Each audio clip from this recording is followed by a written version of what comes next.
East Timor o Timor-Leste ang pinakabatang bansa sa buong mundo. Ilang Pilipino ang dito'y naghangad na magandang bukas, pero tila sila'y nabigo. Giginhawa pa kaya ang kanilang buhay sa bahaging ito ng mundo?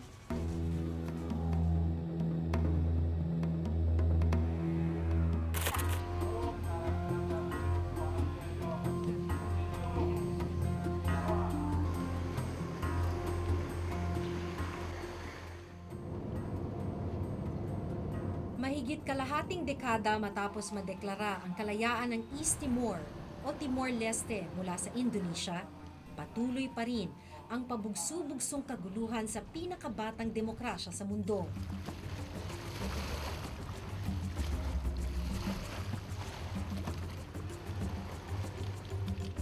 Nasa gitna ng kaguluhang ito ang ilang manggagawang Pilipino na may kanya-kanyang kwento.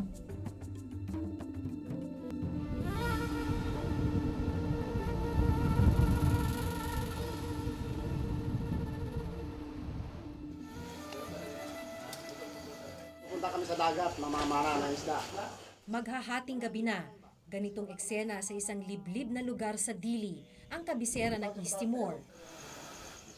Ang ilan sa mga kababayan nating walang trabaho, naghahandang mangisda. Ito pana, maliit, para sa malaki na isda. Tapos, ano gagawin niyo sa isda na yun? Wala kasi kaming ulam ngayong gabi, bagoong lang eh. Galing sa amin to, sa Camiguin, 40 pesos. Bumili ako ng 5 para lang dalhin dito. Ito naman guma, galing sa Divisoria. Bili. Kasi walang guma na ganito dito eh. Baka kami sa dagat. Maya-maya pa, handa na silang pumalaot. Sigurado madali ka. Oo, madali ka. Hinihiram lang nila ang bangka sa mga kaibigan nilang Timorese. Ito na lang daw ang paraan para masigurong hindi sila magugutom.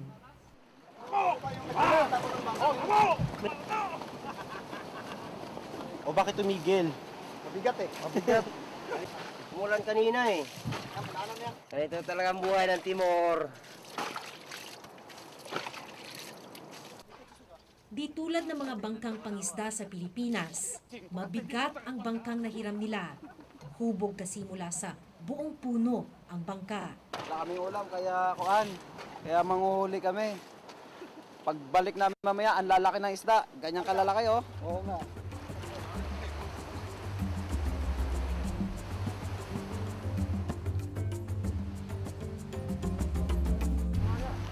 Pero saglit lang sila sa laot. Bakit mo bumalik? Wala, namatay yung ilaw eh, nabasag. Malakas ang alon. So hindi na pwede yun? Hindi na. So hindi kayo makakahuli ngayon? Hindi. Uwi na lang. Basag na basag. Isa si Mang Mario sa mga nangisda noong gabing yon. 2 linggo pa lang siya sa East Timor at walang trabaho. Mahina kita sa Pilipinas eh. Kaya yung mga kasama namin nagpunta rito, kaya naano na rin ako na pupunta rito. Sa pag-aakalang madaling makahanap ng trabaho dito, umabot daw sa higit 30,000 pesos ang inutang niya para lang makarating sa East Timor. Tipid na raw yun dahil sa backdoor sila tumaan. Kasama po talaga ang daanan. Oo, haba. Wala ring working visa si Mang Mario. Tourist visa lang ang hawak niya. Ito na yung Istimor na visa. 10 raw sa mga kasamahan ni Mang Mario ang walang regular na trabaho ngayon. Pero tumanggi silang magpa-interview sa amin. Kung si Mario ay bukas matang nagbabakasakali sa East Timor. Si Rose, dating mamamahayag sa Pilipinas, naloko naman ng isang Pilipinong illegal recruiter at ngayon ay walang trabaho sa East Timor. Umabot sa 40,000 pesos ang nagastos niya para makapunta rito. Maganda daw rito, pwede mag-work sa UN, madali lang maka-work dito sa Dili. So sabi ko, anong requirement? Sabi niya, kontrata raw. So sabi ko, magkano? Sabi yung mga 1.7 or 1.8, basta 1,000 plus. So nagbayad ako, ginawa niya kami ng kontrata. Madami kami actually, ang 6. Dito sa maliit na kwartong ito siya nakatira ngayon. Hindi raw alam ng pamilya niya ang nangyayari sa kanya rito.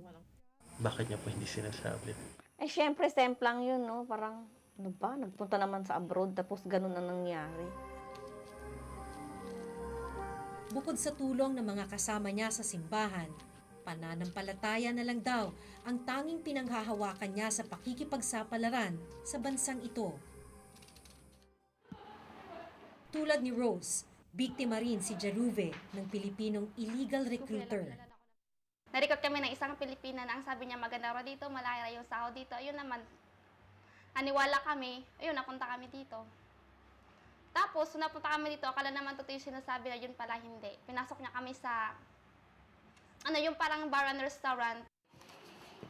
Mabuti na lang daw at nakatakas siya at ngayon ay may maayos ng trabaho. Okay. Bukod sa pagiging assistant sa isang logistics company, nagbebenta rin siya ng sapatos para may maipadala sa pamilya.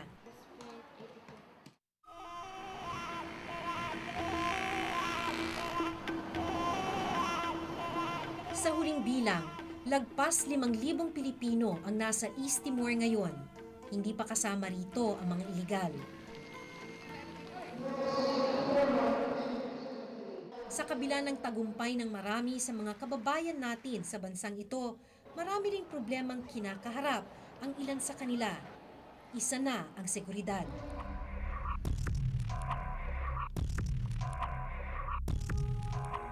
Yung pinakamahirap kong na-experience dito during the crisis, yung naggera-gera dito, nung nagbarilan ang mga pulis versus militar, maraming namatay ng mga pulis, at saka yung mga tao dito, takot na takot. Ang mga bahay sinusunog. Isa na rin kami doon, kamunti na nga kami masunog. May mga lugar nga tulad ng Fatuhada District sa Dili na bakas pa ang karahasang nangyari ilang buwan pa lang ang nakararaan. Walang trabaho si Aling Medi. Nagbabantay siya ng internet cafe ng anak niya ngayon. Tanda pa niya na wala raw tulong na nanggaling sa ating embahada doon noong panahong magkagulo. 3 linggo kaming pabalik-balik sa embahada ng Pilipinas sa East Timor. Pero tumanggi silang magbigay ng interview. Sa halip, sa Department of Foreign Affairs sa Pilipinas na lang daw kami kumuha ng pahayag. Wala naman daw magagawa ang DFA para pigilan ang mga Pinoy na magtrabaho ng iligal sa East Timor. Mahirap kasi po yun kasi when they get out of the Philippines, they possess visitor's visa. And their prime purpose of going out when they talk to the immigration officer at the NAIA is that they're going for tourism purposes. So, hindi could invoke their constitutional right to travel. Hindi rin nababahala ang DFA sa mga kwento ng paghihirap na pinagdaraanan ng mga Pilipino sa ibang bansa. Karaniwan na raw kasi ito at hindi naman sila nagkukulang sa paalala. We encourage all Filipinos who are going abroad to work to go through the legal processes through the Philippine Overseas Employment Agency. Unfortunately, a number of them do not pass through the POAA.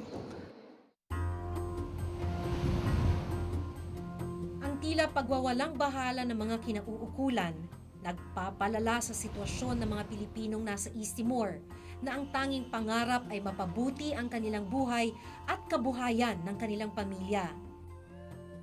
Narinig na nga siguro natin dati ang kanilang istorya, pero hindi mababawasan ang hapdi ng pagkapit nila sa patalim kung tatalikuran lang natin sila. Ako si Maki Pulido at ito ang nakatala sa aking Reporter's Notebook.